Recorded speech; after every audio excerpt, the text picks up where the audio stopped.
हैं ना कि जब खुद की उंगली पे चोट लगी हो ना तभी पता चलता है कि दर्द क्या चीज होती है। जब भी मैं फ्री होती थी तो मुझसे ऑयल गर्म करवा के मुझसे बॉडी मसाज तक करवाते थे। मेरे साथ अब्यूज भी हुआ, मेरे साथ शारीरिक शोषण होने की भी चीज हुई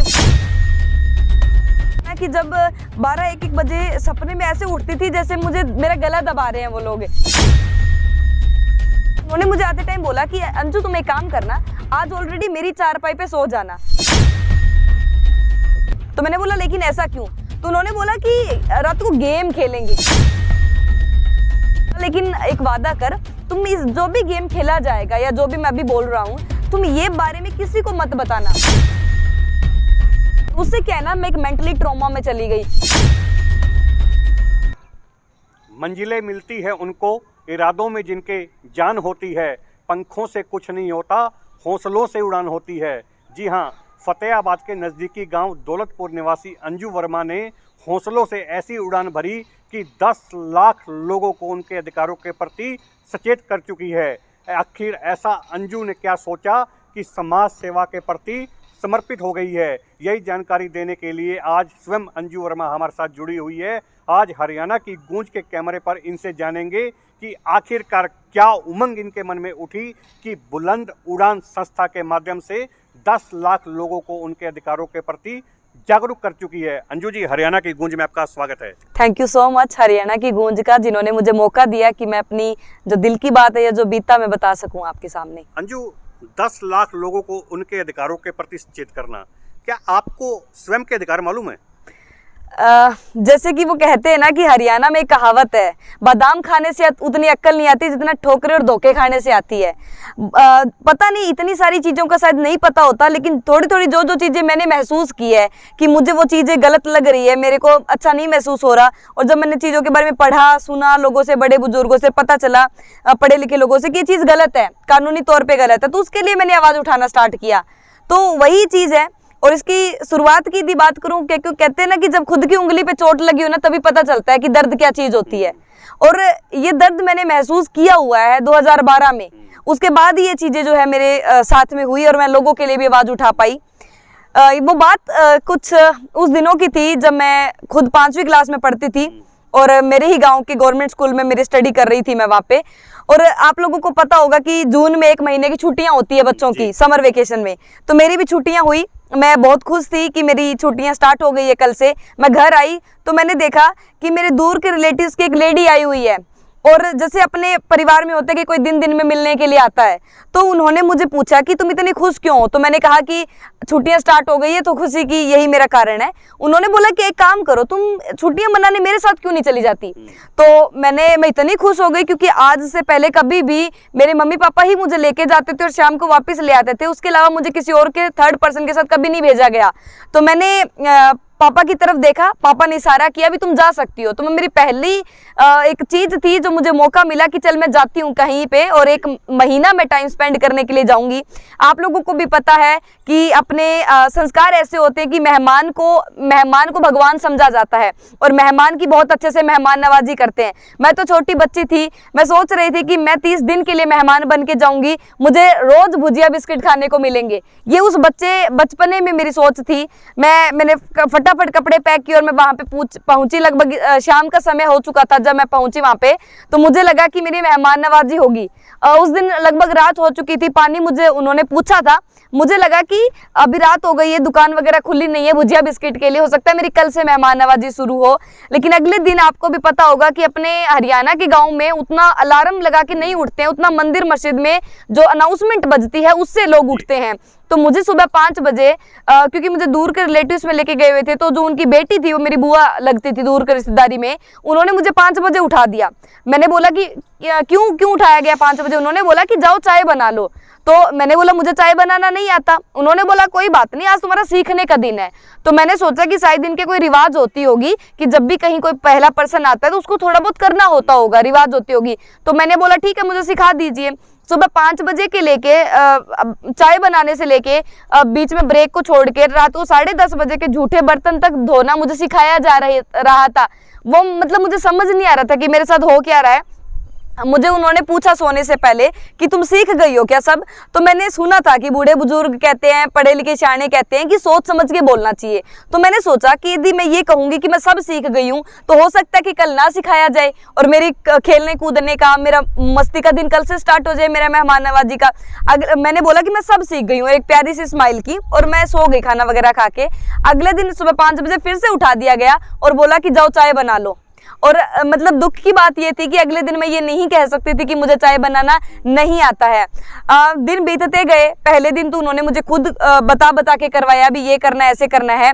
3-4 दिन बाद में वो सब लोग, लगभग 14-15 फैमिली मेंबर्स थे, जॉइंट फैमिली थी, वो बैठ जाते थे बेड के ऊपर, टीवी देखते थे और मुझे ऑर्डर दे के काम करवाते थे कि जैसे मैं वहां पे एक सर्वेंट हूँ। और ना कि सिर्फ काम करवाया जाता था मुझसे घर का, जब भी मैं फ्री होती थी तो मुझसे ऑयल गर्म करवा के मुझसे बॉडी मसाज तक करवाते थे। वो ये नहीं सोचते थे कि हम 21 साल के हैं, 22 साल के जो वो लोग थे, या उम्र वगैरह नहीं थी, मतलब उनको मजा आने लग गया। मुझे जिस तरीके से मुझे जो काम करवाया जा सकता था, हर तरीके से उन लोगों ने मेरे को उस चीज के जंगल में जो है झोंक दिया। बहुत ज्यादा चीजें थी, महसूस किया। लगभग 20 दिन मेरे बीत गए। मेरे साथ अब्यूज भी हुआ, मेरे साथ शारीरिक शोषण होने की भी चीज हुई, वो केस मैं बताना चाहूंगी, और चाइल्ड लेबर की भी मैं शिकार हुई। रात को तरुण जी ये होता था ना कि जब 12-1 बजे सपने में ऐसे उठती थी जैसे मुझे मेरा गला दबा रहे हैं वो लोग। हालांकि ये बातें मैंने अभी 1-2 मिनट में बता दी है, लेकिन जो चीज मेरे साथ बीती, वो कहते हैं ना कि भारत कभी गुलाम हुआ करता था। क्या उम्र रही होगी उस वक्त आपकी? लगभग 9.5 से 10 साल की उम्र मेरी रही थी। मतलब कहीं ना कहीं बाल अपराध का शिकार आप हुए हैं? मैं हुई हूँ। जिस समय आपके साथ बाल अपराध करवाया जा रहा था, कहीं दिमागी असर भी आपके ऊपर हुआ था? मेरा दिमागी असर हुआ था, और मैं इतना ज्यादा डिप्रेशन में जा चुकी थी कि रात को मैं उठती थी और मैं चिल्ला चिल्ला के रोती थी। मुझे ऐसा लगता था कि ये लोग मुझे मारने जा रहे हैं। एक इंसिडेंट मैं आपको शेयर करना चाहूंगी जिसने मेरे को बिल्कुल तरीके से तोड़ दिया था। लगभग मुझे 20 दिन हो चुके थे वहां पे मतलब रहते हुए, ये झेलते हुए। 20वें दिन कुछ रात को ऐसा हुआ कि उनके एक कमरे का लाइट फ्यूज हो गया था, और मुझे जैसे अपने रिवाज होता है, कल्चर होता है कि जब कोई बच्चा अपने घर होता है तो हम कोई चीज लाने के लिए जा रहे होते हैं, बच्चे को साथ ले जाते हैं। तो एक वहां पे 21 ईयर ओल्ड मेरे सो कॉल्ड चाचा लगता था, तो उसने मुझे आवाज दी, उन्हीं के घर का सदस्य, कि चलो दुकान पे चलते हैं और लाइट लेके आनी है। तो मैं इतनी खुश हो गई कि कम से कम इस जेल से 2 मिनट का भी सांस मुझे मिलेगा, तो इससे बड़ा मेरे लिए क्या हो सकता है। मैं वहां पे चली गई, मैं उनके साथ में। मैंने कहा कि नई नई चीजें देखूंगी, कम से कम दुकानों की, खा नहीं सकूंगी लेकिन देखूंगी तो अच्छा लगेगा। आते टाइम उन्होंने मुझे बोला, क्योंकि मैं वहां पे बुआ की चारपाई पे साथ में सोती थी, तो उन्होंने मुझे आते टाइम बोला कि अंजू तुम एक काम करना, आज ऑलरेडी मेरी चारपाई पे सो जाना, तो जब भी तुम्हें कोई बोलेगा कि तुम्हें उठाने की कोई कोशिश करे तो उठना मत, ठीक है, एक साइड में सोती रहना। और फिर मैं भी सो जाऊंगा, बोलूंगा ठीक है बच्ची तो है साइड में सोई हुई है, कोई दिक्कत वाली बात नहीं है। तो मैंने बोला लेकिन ऐसा क्यों? तो उन्होंने बोला कि रात को गेम खेलेंगे। मुझे सपना आने लगा, चिड़ी उड़, तोता उड़, सांप सीढ़ी, मैं मतलब इतनी खुश हो गई। तो उन्होंने बोला लेकिन एक वादा कर, तुम इस जो भी गेम खेला जाएगा या जो भी मैं अभी बोल रहा हूँ, तुम ये बारे में किसी को मत बताना। तो मैंने बोला लेकिन ऐसा क्यों, इसमें तो कोई बड़ी बात तो है ही नहीं। तो उन्होंने बोला कि देखो सारे तुम्हारे दुश्मन हैं, तुमसे सारा दिन काम करवाते रहते हैं, मतलब सिंपैथी जो देने की मुझे कोशिश की गई कि सारा दिन तुमसे काम करवाते रहते हैं, इनको पता चलेगा कि तुम खेल रही हो तो ये तो तुम्हारे दुश्मन है ही, तुम्हें खेलने नहीं देंगे। तो मुझे ऐसा लगा कि एक इंसान है भगवान ने मेरे लिए भेजा है जो मेरी खुशी के लिए कुछ सोच रहा है। तो मैं बचपन से, मेरी एक आदत है, मैं जब भी छोटी सी थी तो मैंने मेरे दिल का नाम रख रखा है शिवम। और मैं मेरे दिल के साथ, जैसे कहते हैं ना कि जो खुद से प्यार नहीं कर सकता, खुद का दोस्त नहीं है, वो किसी का दोस्त नहीं हो सकता। तो मैं हमेशा अपने आप से बात करती हूँ कि मैंने सब अच्छा किया, नहीं किया, क्या कमी रह गई। तो जैसे मैं घर पहुंची, लगभग 8:30-9 बजे का टाइम हो गया था और 10:30 बजे वहां सोया जाता था। तो जैसे जैसे मुझे लगा कि हाँ सोने का टाइम हो गया, मुझे जाना चाहिए, मेरा ऑटोमेटिक हार्ट बीट बहुत ज्यादा फास्ट हो गई और मुझे मतलब चक्कर से आने लग गई, घबराहट महसूस होने लग गई। तो मुझे समझ नहीं आ रहा था कि क्या हुआ है, लेकिन ऐसा होता ना कि जब थक जाते तो कि जहाँ जगह मिले वहीं सो जाते हैं। तो वहीं जो बुआ की चारपाई पे मैं डेली सोती थी, वही चारपाई सबसे आगे थी और मैं वहीं पे सो गई। अगले दिन उन्होंने मुझसे पूछा कि तुम सोई क्यों नहीं। मेरे पास कोई जवाब नहीं था, मैंने कोई जवाब नहीं दिया। मेरे दिल से ऐसा कुछ आने लगा था कि तुम ये बात जो रात को हुई है ना, तुम्हें बोली गई है, ये तुम शेयर करो। तो उनके बड़े भाई की शादी हो चुकी थी जो मेरी चाची लगती है, और बुआ जिनके साथ मैं सोती हूँ। गांव में आजकल तो बंद घर बन गए हैं, पहले क्या होता था, बाहर की तरफ एक गेस्ट रूम होता था और अंदर सारे कमरे वगैरह होते थे। तो मैं वहां पे उनके पास गई, मुझे दिल से आया कि मुझे शेयर करना चाहिए। मैंने हंसी मजाक में उनको बताया कि ऐसे ऐसे है, रात को चाचा ने ये बोला था कि गेम खेलेंगे ये वो, लेकिन मैं सोई नहीं। तो मैं पूरी बात बताई कि किसी को बताना मत ये वो। मैं तो वो गेम नहीं समझ में आया, लेकिन उन लोगों को वो गेम समझ में आ गया। वो तुरंत उठे, अंदर आए, और जो वो लड़का वहां पे बैठा था उसको मतलब लगभग आधा एक घंटे का पूरा सीन चला, थप्पड़ मारा, वो रोने लगा, पैरों में गिड़गिड़ा रहा है उन लोगों के कि मुझे माफ कर दो। वो कहते बदनामी हो जाती, ये हो जाता वो। और मैं वहां पिलर के पास खड़ी तमाशा देख रही थी। मुझे तब भी गेम तो नहीं समझ में आया था, लेकिन तरुण जी मुझे वो समझ में आ गया था कि जो भी गेम मेरे साथ खेला जाने वाला था, मेरी उससे जिंदगी बर्बाद हो जाती। और उससे क्या है ना, मैं एक मेंटली ट्रॉमा में चली गई। उसके बाद में मुझे कोई भी ले जाके इधर उधर, क्योंकि वहां पे पशु भी वो लोग रखते थे, तो गाँव में क्या होता है ना, बट्ठल से जो है उसके ऊपर, मतलब आपने अपने दिल की आवाज सुनी और आपका बचाव हो गया। बिल्कुल बिल्कुल जी। देखिए, किसी ने ठीक ही कहा है कि जब इंसान अकेला होता है, किसी अकेले कमरे में बैठकर इंसान को स्वयं को वक्त जरूर देना चाहिए। जब इंसान स्वयं को वक्त देगा तो उसके अंदर से ऐसी ऐसी बातें निकलकर सामने आएगी कि उसने कभी सोचा भी नहीं होगा। इंसान को एक दिन के अंदर स्वयं को वक्त जरूर देना चाहिए, क्योंकि भाग दौड़ भरी जिंदगी के अंदर इंसान के पास स्वयं के लिए भी वक्त नहीं रहा है। जैसा कि अंजू ने बताया कि उसने उस दिन अपने दिल से बात की, अपने दिल की मानी, और रात को अपने सो कोल्ड चाचा के यहाँ के दूर चली गई, जिसके कारण इसकी जिंदगी तार तार होने से बच गई। हम भगवान का शुक्र करते हैं कि अंजू ने 9.5 साल की उम्र के अंदर भी अपने दिल की आवाज़ सुनी, और आज अब सही सलामत अंजू हमारे सामने खड़ी है। यदि कुछ हादसा हो जाता तो अंजू कहती है कि उनकी ज़िंदगी बर्बाद हो जाती। मैं सभी लोगों से एक अपील करना चाहता हूं कि आज की भाग दौड़ भरी ज़िंदगी में इंसान अपने लिए वक्त नहीं निकाल पाता है, जिससे कि वह डिप्रेशन का शिकार हो जाता है, मानसिक संतुलन खो बैठता है। आज यदि हम अस्पतालों का दौरा करते हैं, जगह जगह यही बात निकलकर सामने आती है कि मानसिक रोगियों की संख्या में एकदम से इजाफा आ गया है। यही कारण है कि हम अपने आप से बात नहीं करते हैं, रिश्तेदारों से बात नहीं करते हैं, घर वालों से बात नहीं करते हैं।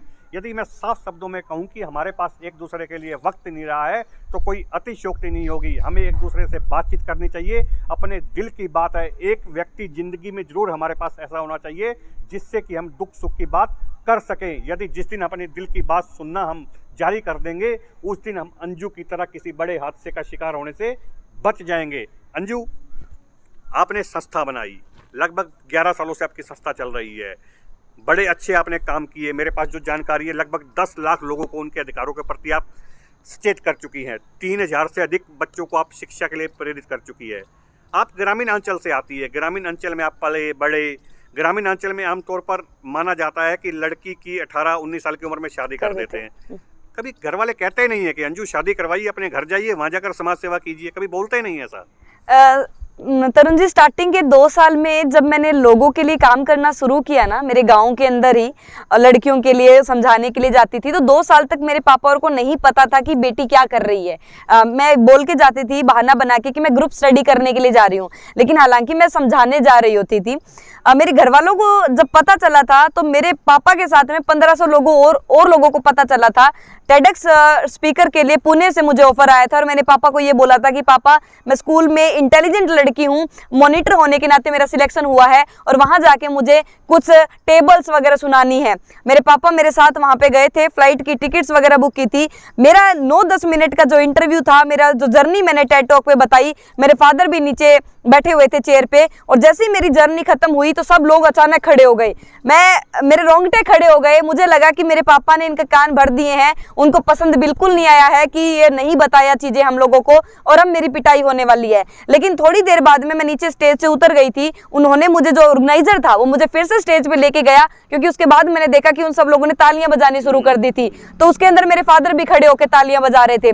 और खुशी की बात तो ये थी कि मेरे तुरंत स्पीच के बाद में लंच ब्रेक हो गया था, जिसकी वजह से सारे लोग आके मेरे पापा को तारीफ करने लगे कि तुम्हारे घर में बेटी नहीं, हीरा पैदा हुआ है, इसकी उड़ान को कभी मत रोकना। मैं कोने में खड़ी होकर यही विनती कर रही थी कि हे भगवान, 10-15 लोगों को और भेज दो ऐसे तारीफ करने वाले। पापा को खुशी हुई इस बात को सुनकर? बहुत ज्यादा खुशी हो रही थी। और वहां से ही मेरे पापा ने मुझे घर आके बोला कि जा बेटा, जी ले तेरी जिंदगी, भर ले तेरी उड़ान। तभी से मेरी संस्था का नाम रख दिया बुलंद उड़ान। आपके पापा ने आपको इजाजत दी। आमतौर पर देखने के वाला होता है कि ग्रामीण अंचल के अंदर जब भी कोई लड़की घर से बाहर कदम रखती है, पड़ोसी के लोग होते हैं, वो सलाह देने के लिए आ जाते हैं, दूर दराज के रिश्तेदार सलाह देने के लिए आ जाते हैं। समाज की बात कर लीजिए, सोसाइटी की बात कर लीजिए, विरोध तो कहीं ना कहीं किया होगा ना किसी ने। मेरे खुद के परिवार में काफी लोग होते हैं, जैसे चाचा चाची भी होते हैं, अलग लोग भी होते हैं जो पारिवारिक लोग होते हैं, क्योंकि जो ये चीज नहीं देखी गई होती है कभी भी लाइफ में तो अच्छा नहीं लगता है। बहुत सारे ताने सुनने को मिले, जैसे कभी भी अवार्ड सेरेमनी के लिए कहीं पे भी जाना पड़ता है तो वहाँ पे नाइट स्टे भी होता है, तो तरह तरह की बातें होती थी, कहाँ किसके साथ रुकी हुई होगी पता नहीं, बहुत तरह तरह की बातें सुनी मैंने। और मैं सच बता रही हूँ, मेरी जिंदगी में मैंने 3 से 4 बार ये सोचा कि मुझे मेरी जिंदगी खत्म कर लेनी चाहिए। कभी पंखे की तरफ देखती थी तो 5-10 मिनट देखती ही रह जाती थी और तब लगता था कि लटक जाना चाहिए। कभी घरों में आमतौर पर चूहे मारने वाली दवाई अवेलेबल होती है, कभी वो खाने का मन किया, लेकिन जैसे कि मैंने पहले ही बताया, मैं मेरे दिल की हमेशा से गुलाम रही हूँ, दिल की दोस्त रही हूँ हमेशा से, तो मेरे दिल ने कभी इजाजत नहीं दी। मेरे हमेशा ये चीज रही है कि मैं जैसे हमेशा बोलती हूँ कि 100 साल ऐसे जीने से अच्छा है 20 साल अच्छा काम करके जियो, जो भी होगा देखा जाएगा।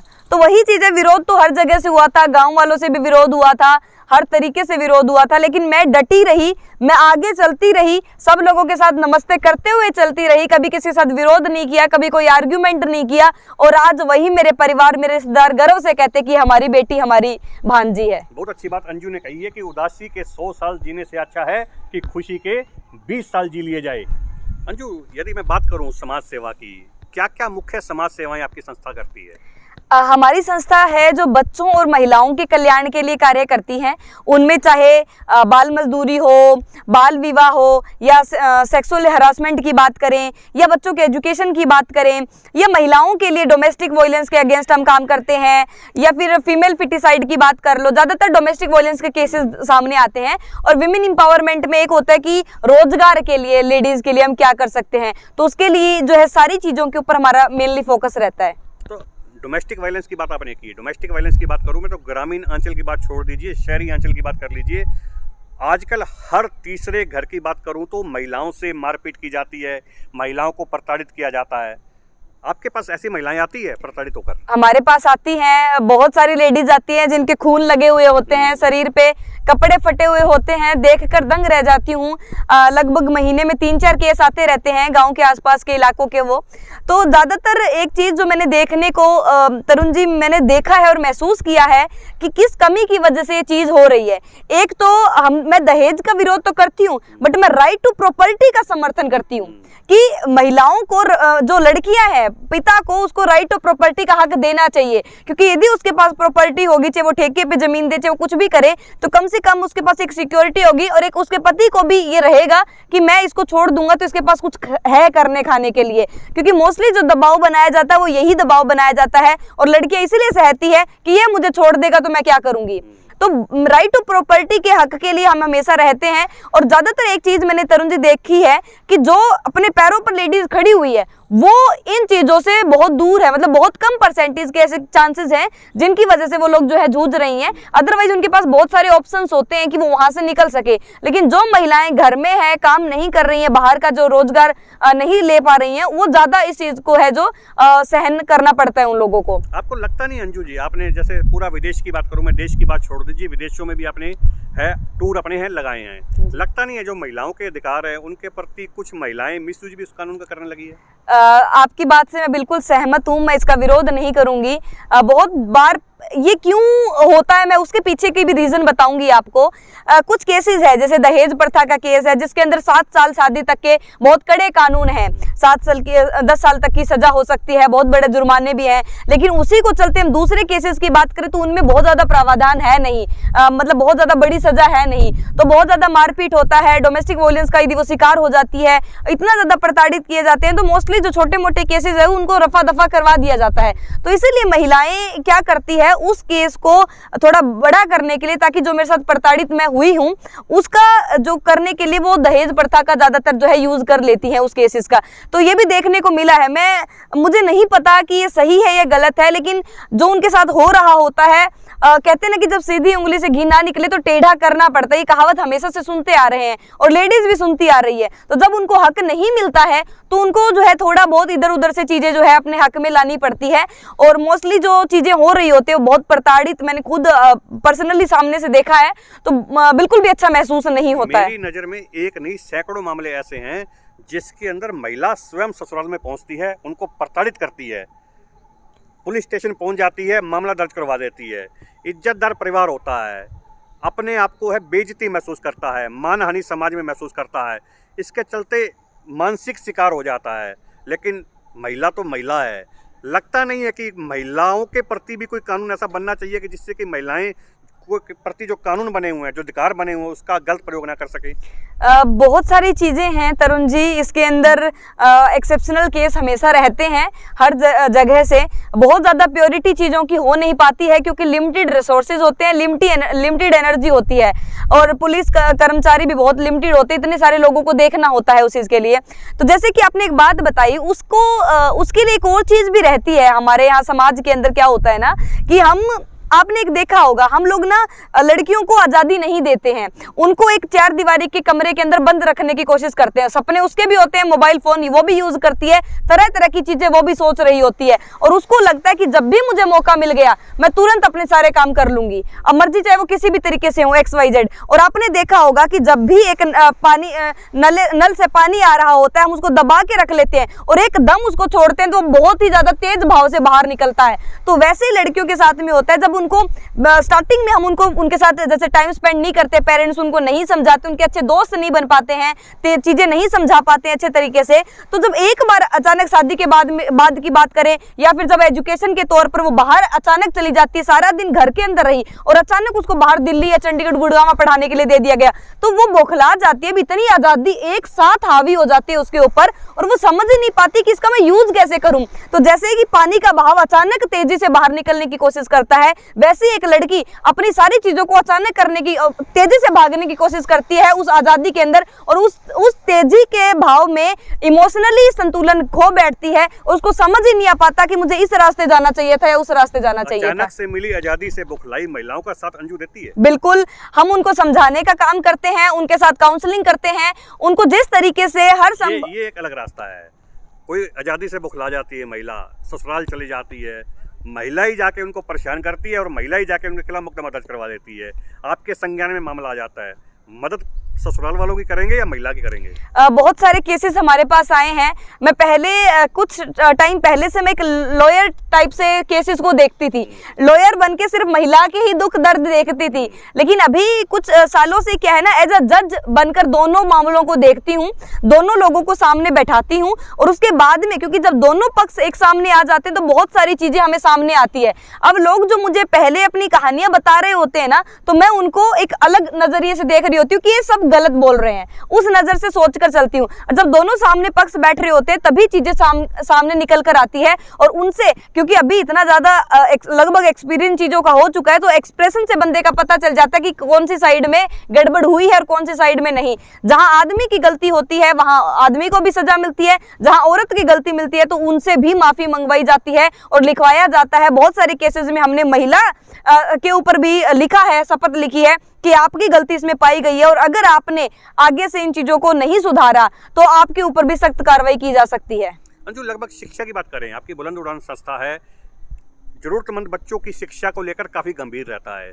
कितने बच्चों को आज तक शिक्षा दिला चुकी हैं आप? लगभग 3000 प्लस ऐसे बच्चे हैं हमारे फतेहाबाद के आसपास के गांव, फतेहाबाद जिले के किसी भी गांव की बात कर लीजिए, सारे जगह हमारी जो टीम, जैसे आपने देखा होगा कि जो फ्रूट सेलर, वेजिटेबल सेलर कहते हैं ना कि फ्रूट ले लो, वैसे हमारी ऑर्गेनाइजेशन हमेशा ये कहती है हमसे मदद ले लो। हमारी ऑर्गेनाइजेशन की जो टीम है वो घर घर जाके सर्वे करती है, जहाँ पे भी हमें ऐसा बच्चा मिलता है, क्योंकि हर कोई बच्चा आप तक नहीं पहुंच पाता, हमें उन लोगों तक जाना पड़ता है जहाँ उनको जरूरत है।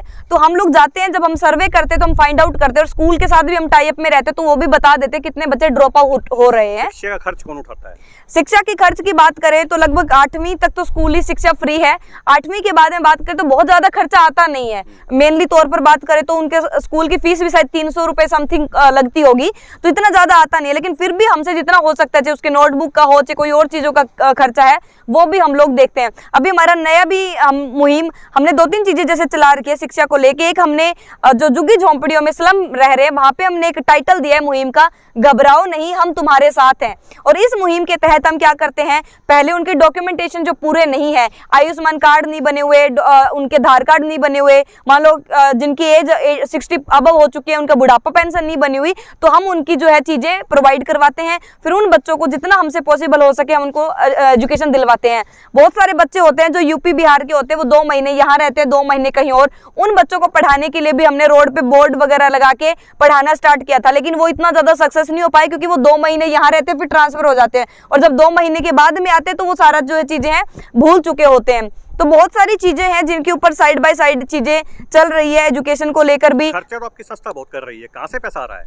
हमारी संस्था में क्योंकि सभी रूल होते हैं बायलॉज की, जो भी संस्था के अंदर जुड़ते हैं उनका कोई अलग अलग पद के अकॉर्डिंग उनका कुछ मेंबरशिप फीस होता है। फीस होती है? जैसे फॉर एग्जांपल हम बात करें, हमारे फाउंडर्स मेंबर जो 7 होते हैं उनके 1100 रुपए होती है मंथली। मेंबर है 7 मेंबर होते हैं। कुल कितने सदस्य हैं? कुल 100 सदस्यों की बात करता हूँ मैं, 1100 रुपये पर सदस्य भी लगा लें तो सुनिएगा मेरी बात को, अगर हम हिसाब की बात करें तो 1 लाख रुपए के करीब है मोटा मोटी आपके पास मेंबरशिप आ गई है। हाँ जी। खर्चे आपके लाखों में, कौन मदद करता है आपकी?